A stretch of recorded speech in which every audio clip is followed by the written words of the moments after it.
Welcome back, everyone, to Britain Rupert's History of Video Games, Part 3.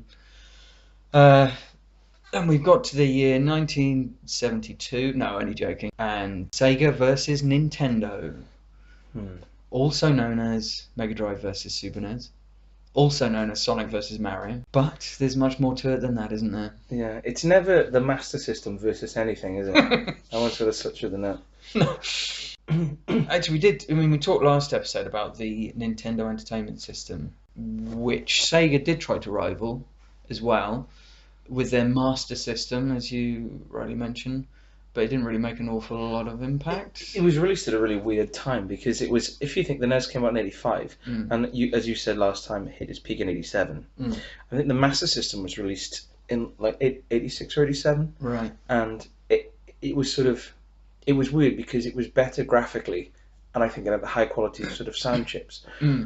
But it was, and then apart from Alex Kidd, it never released a game that was, no one ever. There's no sort of seminal games on the Master System. Yeah, I suppose Alex Kidd would be considered an attempt by Sega to make their own Mario, I suppose. Yeah, it was the first attempt, as far as I know, of a mascot, like a company-wide mascot. Right, okay. So that was quite a conscious decision to go head-to-head with Nintendo on that one. Didn't really work out. However, Sega were keen to get the jump on the kind of next generation. So, I mean, if Master System came out in 86, 87, that's crazy, because the follow-up to the Master System, the Mega Drive, which is also known as the Genesis in North America, but the Mega Drive in this country, that was released in 1990 over here. Actually released in 89 in Japan. I was going to say, because I've got Ghouls and Ghosts, and that says 89 on the title screen. I think that's the earliest game I've got for it, actually. So, they obviously didn't want to be beaten by Nintendo again. So yeah, they released the Mega Drive. Do you think that they released it because they knew they lost with the Master System? I think so, yeah. I think they saw what was happening. I mean, you kind of see it these days. If a system isn't selling and it just hasn't caught on, they'll quickly move on to the next thing. They could be pretty hasty. Yeah, so the Mega Drive came out in 90. Interestingly, I mean, the Mega Drive and Super Nintendo Entertainment System, they're actually 2 years apart. I was going to say, I don't think it was released in like 92. Yeah, so although it was the biggest rivalry of that time, of that era, there's quite a big gulf between them. It's pretty unthinkable these days, isn't it? There's also, like a whole 2-year head start. It was also the first time, like if you think about the NES and the Atari, it was always about what games were released for the console. That was a big selling point. Yeah. We've got these games, you'll want to play them because they're awesome. But with the Mega Drive and the Super Nintendo, there was lots of comparisons of hardware. Right. They're talking about Mode 7 and blast processing and things. And They never really went into what it was. They just said, oh, look at it. Instead of actually saying, like, oh, we've actually got really good games, it was always about what it could do. Sort of, yeah, like blinding by science. Yeah. But blinding by technology almost. Like they would, for instance, I mean, you've got the Nintendo Entertainment System and the Master System. They were part of the previous generation, which was 8-bit. And the jump to Mega Drive and Super Nintendo is a jump to 16-bit. All that really means is it's more powerful. It's more powerful hardware. Do we really know what it means? Not really, to be honest. I mean, it's really, really technical. So all you need to know is that 8-bit was low powered, 16-bit was much higher powered. That's about it. And there's a notable difference in the graphics. Yeah, I was going to say, I think the bits, I don't know what it refers to, but I'm sure someone said at some point it was something to do with the graphical capabilities or whatever. So the Mega Drive, it was kind of marketed as a cool console. Yes, yeah. I mean, as you'll see from the picture, it was sleek and black and had loads of sort of games really focusing on kind of guns and like it was very kind of macho. The reason I personally went with the Mega Drive instead of the Super Nintendo was because with the Mega Drive you had stuff like Flashback in Another World, Out of This World in America, and Sonic, and stuff like Toe Jam and Earl and Green Dog, a very underrated game.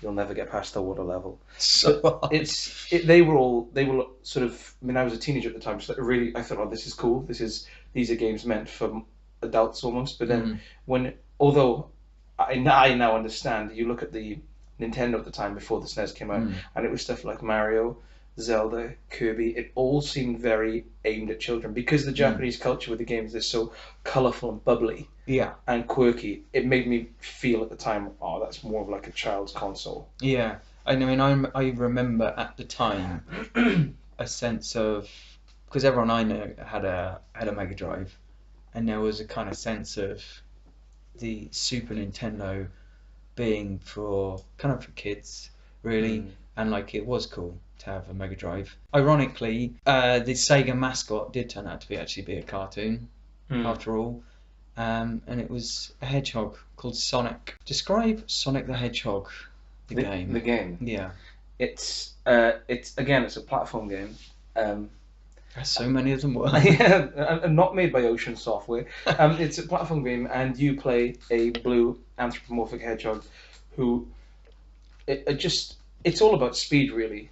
Where you just running through the level collecting rings, and you can collect power-ups like boots that make you run faster, or extra lives, or shields. And it's your main antagonist is someone called Dr. Robotnik, although I think he was called Eggman in Japan or something.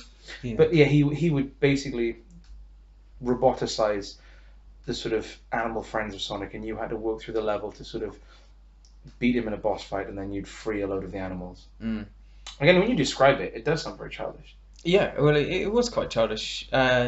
But I mean, he was cool and sleek, and mean he wasn't like, and it was all about speed. You know, it wasn't like Mario where it's about skill, precision jumping.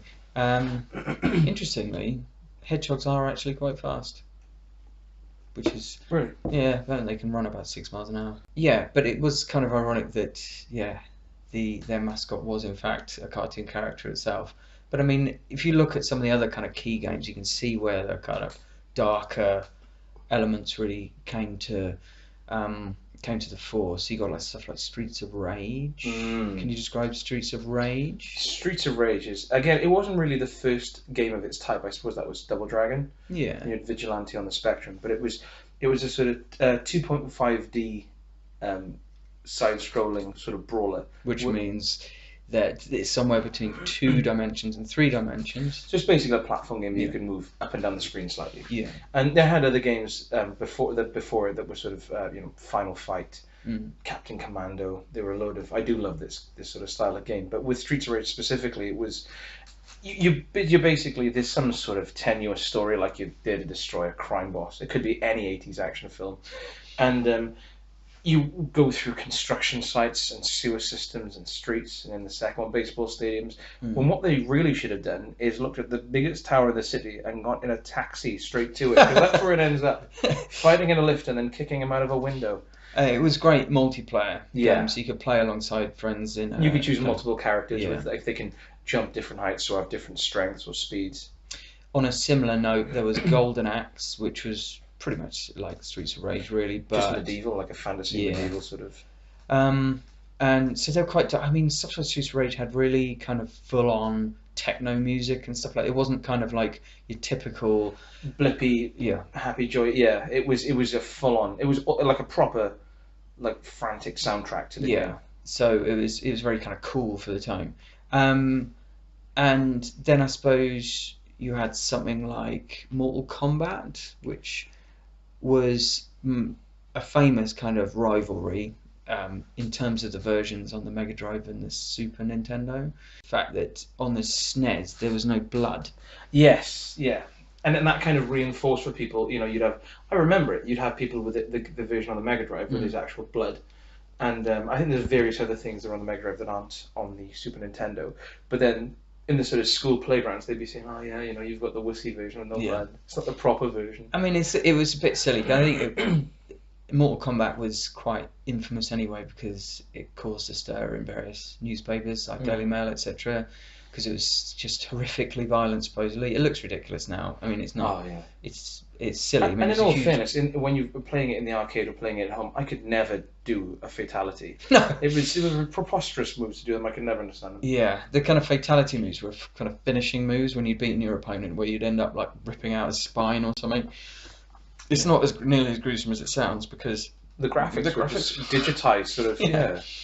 They weren't so good. Well, I mean, the sequel on the SNES did actually include blood as well. So, I mean, it was a bit of a non-issue, but it did kind of cement the myth that SNES was only for kids. So yeah, I mean, the Super Nintendo or the SNES came out in '92, and that's when the rivalry obviously really began between Mega Drive and SNES. And actually, by the end of their lifetime, SNES ended up selling more than the Mega Drive, not by much. They both did massively well. That was thinking about it. I'm assuming that was probably when there was, we have these famous company gaming rivalries through the years. Obviously, talk about those later on. But with Mega Drive and Super Nintendo, maybe it was the last time they were actually almost neck and neck. Yes. Because there's always been one that just completely outshone the other in since that. Whenever two consoles I suppose until the last couple of generations, it's definitely been like one clear winner each time. Yeah. But back then, I mean, the SNES. The reason I suppose the SNES caught up so well was because it had a bunch of really, really high quality key games.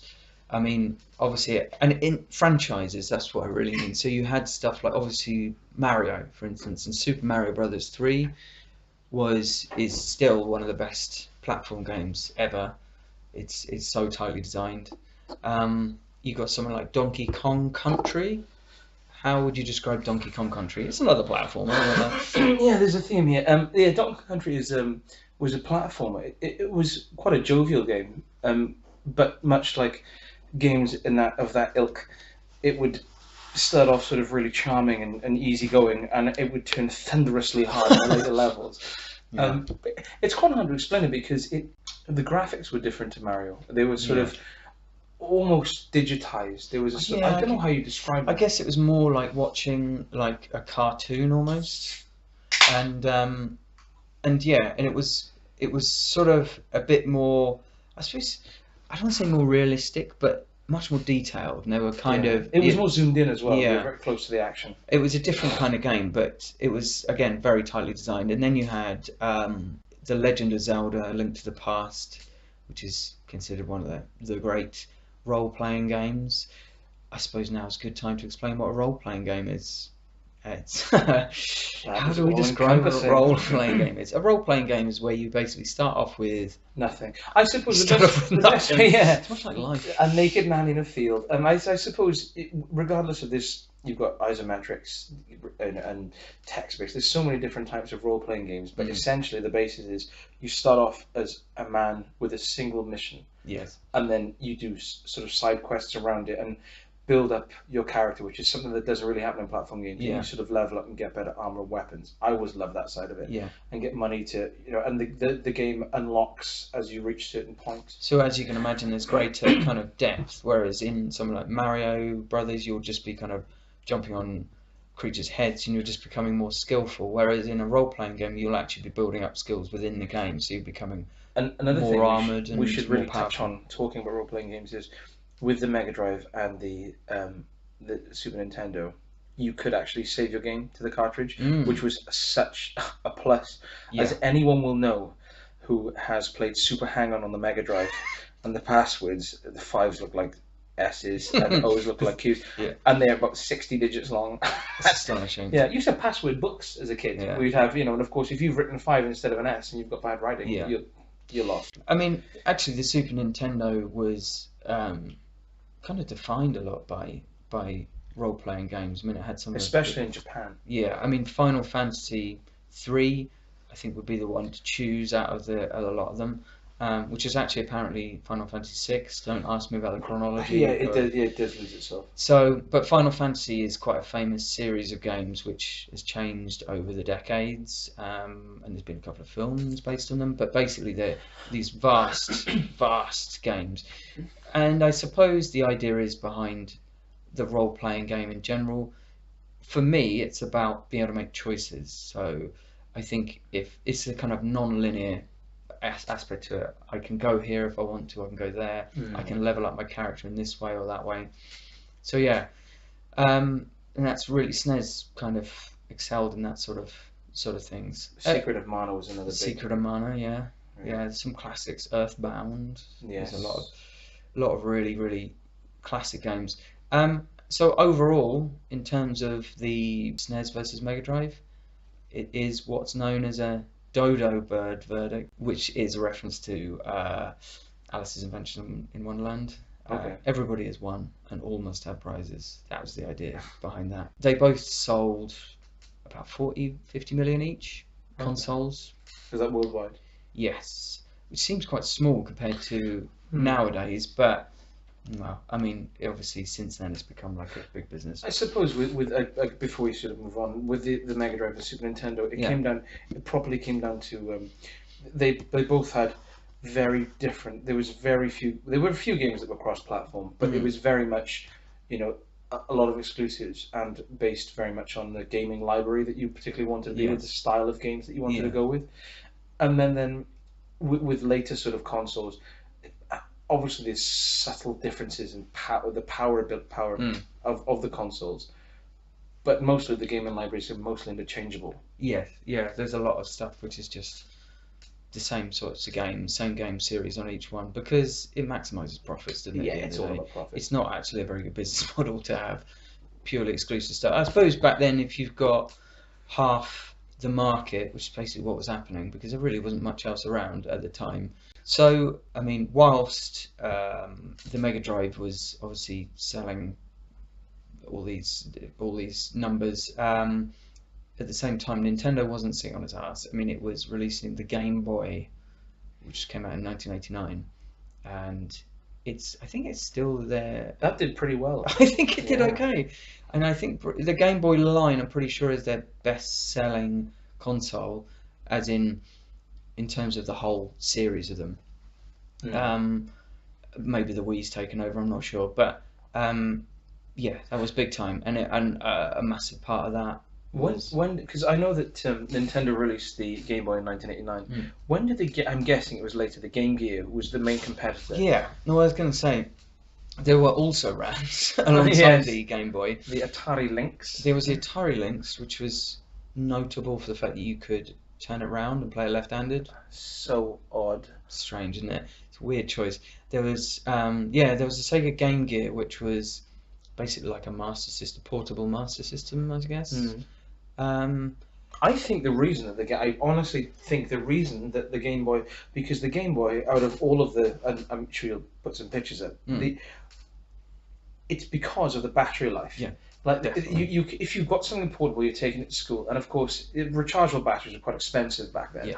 So you're going to be churning through batteries that if you're a kid, your parents are going to be buying you, and if you can get 8 hours out of 4 batteries in a Game Boy, or 2 hours out of a Game Gear or Lynx, and you're using 6 or 8, it's just not financially viable. No, it was astonishing, and I mean, of course, the reason for the Game Boy having such better battery life, because essentially it was a green and black screen, which no one really cared about. It wasn't like everyone wanted like HD or anything like that. They just wanted games to play on the move. The thing is, as well, with the Game Gear, it was more advanced, and yes, it had the power and it had the sort of the graphics, but there was for instance, Sonic on the Game Gear, the screen blur because of the LCD style of it, and yet the Game Boy, I remember playing, I think it was Final Fantasy II for weeks on that, and it was so good you would I'd just plug it into the wall and play it sitting in bed.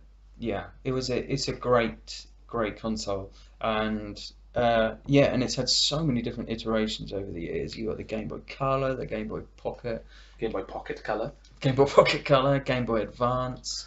And of course, that then became the Nintendo DS, etc. Another something I do need to buy was another sort of also around. I think it was released more in the 90s. Was the Neo Geo Pocket Color, and that had 2 games on it. One of them actually escapes me now. The other one is called Card Fighters Clash, and it was very much sort of Capcom versus SNK, but sort of a card battling system. It's generally one of the best games I've ever played.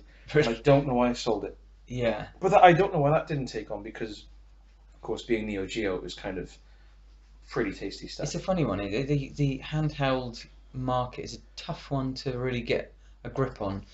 So many have tried, and so many have failed. I mean, Sega. We look at you, Tiger Electronics. They just keep plugging away, don't they? But I mean, Sega didn't stop with the Game Gear after that kind of failed. They also had to go with the Nomad, Was that even released in Britain? I know it was released in America and Japan. Oh, was that the one where you could just plug cartridges into it? Yeah, so the idea was, yeah, you could plug in Sega Mega Drive cartridges into this. But the thing is, the other thing about Handheld. that was apparently a few cartridges wouldn't work. It was only compatible with certain ones. That's And awkward. also, if you imagine it, the whole point of having a portable console isn't so that you'd have a bag with a Sega Nomad in and another bag full of Mega Drive games. Yeah, You know, so it was an odd one. It was it was this oddly shaped thing. I would like to have one. Yeah, it wasn't a complete failure, I think, as a machine, but it was a bit pointless. Yeah, I think it was just kind of because the Mega Drive was known for having the 32X, the Mega CD, the Nomad. It was just stretching the life of the console out as long as possible. Yeah. So, as we're speaking of like failed consoles, I mean, a lot of different companies were trying out new things, often with CD drives. Sega themselves had to go with the Sega, what was it, Mega CD? Is it? It was Sega CD, Mega CD, Yeah. depending on the region. And I mean, there was Philips. They had their CDI. Philips CDI. I remember actually my friend Brett oddly had one, and I had a Mega Drive which I was quite happy with, and an Amiga, and he said, "I've got the Philips CDI," and I remember going over there and. It was absolutely dreadful. Like even at the time, and the thing wasn't it was because it was the era of full motion video FMV. Yeah. You had games like Little Devil, Burn Cycle, Seventh Guest, which is still one of my favorite puzzle games. But it was so slow and so big, and the controls, because it was infrared. Yeah. Obviously before Bluetooth, the controls just wouldn't register. So, I mean, the CDI, that was the one with it was like a TV remote. Yes, For, and it was or a TV controller. with sort of a joystick in the middle of it. You played with your thumb. Ooh. It was dreadful, really, Yeah. really bad. I mean, there was the 3DO as well. Similar kind of nonsense. I didn't. As far as I know, there was the Atari Jaguar. Whew, I had one of them. That was Really? astonishing. Yeah, I had an You Atari still Jaguar. got it, or? No, I have not. That's Ah. crap. It had a joypad the size of a laptop computer. It was Didn't massive. it have a keypad on it? Yeah, it had a numeric keypad on the controller. It had some decent games. Virtual Telephone, obviously. It had Aliens vs Predator, and it had a great version Was that of the Doom. arcade? And it was first person, that one. Oh, right. Yeah. Okay, I don't remember. Yeah, it had some decent games. Tempest 2000, but it only had about 5 games. That was the problem. And yeah, that didn't really go anywhere. There was Neo Geo, which is a real enthusiast kind of The Neo console. Geo, the problem with it was arcade perfect quality graphics, and I think it had a really tasty controller as well. Really powerful machine, wasn't it? But it was so expensive. Yeah. The games go. I think Metal Slug goes for like £1,000 now. But at the time, it was, and the cartridges were like the size of like chopping boards. So they were basically like, it's essentially like having a circuit board Yeah, from an arcade circuit machine. board in a huge cartridge. I mean, and then there were even like weirder oddities like the Nintendo Virtual Boy. I mean, you just have to look at videos of that. It's astonishing. Yeah, you can't really describe that. It's such. But the thing is, it's interesting because with the Virtual Boy, people sort of laugh at it and call these things a failure. But I remember a time when virtual reality, I honestly thought, oh, that's the way it's all going to go. And obviously, as we're going to talk about it, it did go towards CD-based systems. Yes. But with I honestly remember being in London in Hamleys and going onto this sort of, it was like a virtual reality tanking. And you could see your hands and you had the goggles on. And I mean, obviously I had to take my glasses off so I couldn't see anything. But I didn't have contact lenses at the time. But I mean, yeah, virtual reality. Yeah, it's good that it's good that with the Virtual Boy and so on that they were trying stuff. Yeah, they were trying I stuff. like It that. was a bit ill-advised when you look at it now. I mean, virtual reality, we know what that is now. So the idea is you put a headset on and you're kind of in the space and you turn your head and the camera turns and you're kind of in the zone. With a Virtual Boy, it didn't really have the power to be able to achieve that. So it never really looked like It was in essentially any kind of a space. just more about a sort of pseudo 3D than anything else. And the problem was, of course, it was like a headset, which you actually put on your head. You rested on a stand, you kind of leaned into it, and then It doesn't sound practical at all. and the graphics were like red and black, so apparently people just got headaches instantly. Not the best. But anyway, you mentioned full motion video as well, and this was made possible because of CD-ROMs, which were obviously starting to be used in stuff like the Philips CDI and the 3DO. and the Sega CD. But I mean, it was kind of popularized mostly because of PCs, because of personal computers. I'm going to mention now what we mean by PC gaming, because it's not actually that straightforward when you think about it. It is the most complex of them all. Because when people talk about PC gaming, they almost always mean it's a Windows-based personal computer. So if you imagine like a console will come with standardized hardware. Every Mega Drive you buy will have the same hardware in it. Every SNES you buy will have the same hardware, etc. However, most PCs have different specifications, so they have different hardware inside, but they do all share one thing in common, which is the operating system, which is known as Windows. They developed alongside consoles, and there were some ports, as in some games were ported across from consoles to PC. But I mean, the ease of use aspect just wasn't there in the and early it still days. exists now. It's only just recent I bought a PC. It's been a real problem all throughout the year, because you got a console, a video games console, a dedicated video games console. You plug in your cartridge, it loads, it's done, you're playing. But then, not forgetting, of course, in the early to mid 90s, of course, you had things that really exploded on the. It was usually first-person shooters. Yes. That exploded on the PC, stuff like Quake, Doom, Rise of the Triad. Doom was going to be the key game I was going to mention. Oh, really? Back in 1993, yeah. I mean, it was a first-person shooter. How do you describe a first-person shooter? It's where it's sort of they're in a sort of a 3D space, and you see the action through the eyes of the character you're playing. For instance, in Doom, it's a space marine, and you just sort of see the bottom of the screen, and the center is whatever gun he's holding. And it was quite cool. It's a cool game. Still is a cool game. And you can obviously turn in 360s. You couldn't look up or down because of the way that the graphics were designed. I suppose true 3D like that. I mean, Doom wasn't the first-person shooter. I mean, you'd had previous big first-person shooters before that. I mean, actually going back to the 70s, to be honest. But wasn't there one where you're being chased through a wireframe maze with a T-Rex, and it was absolutely terrifying. What was it?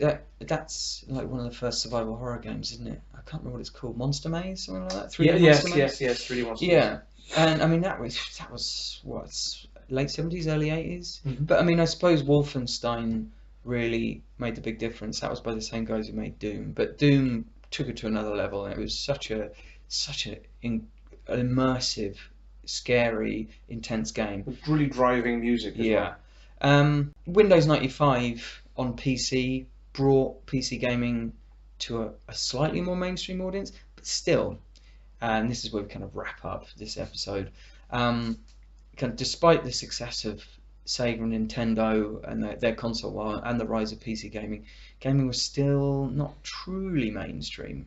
It was still kind of a nerdy hobby. I remember being a little bit embarrassed to talk about gaming in front of like people at school, especially girls.